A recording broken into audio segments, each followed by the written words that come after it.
Habogi. Habogi is an Icelandic fairy tale published in Neuislandische Volksmärchen by Adeline Rittershaus. Andrew Lang included it in the Brown Fairy book. Synopsis: a couple had 3 daughters, and the youngest was the most beautiful and best-tempered. One day, the father asked what names their prospective husbands had.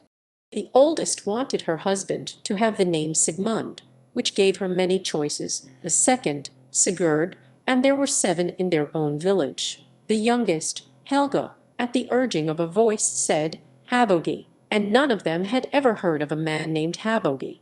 Sigmunds and Sigurds came to woo the older 2, and other men the youngest, but none of them were named Habogi. Finally, her sisters married, and a coarse old peasant came, saying he was Habogi and Helga must marry him. Helga agreed.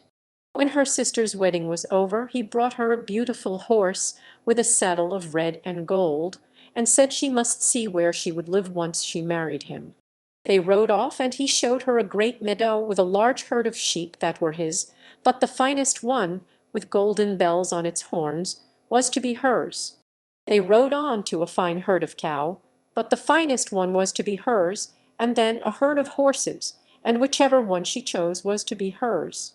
He brought her to a little, tumble-down house, which did not seem fitting for a man with such herds, but she said nothing.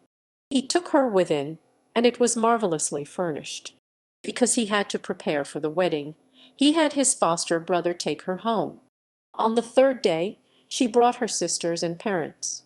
Her sisters were jealous when they saw the flocks.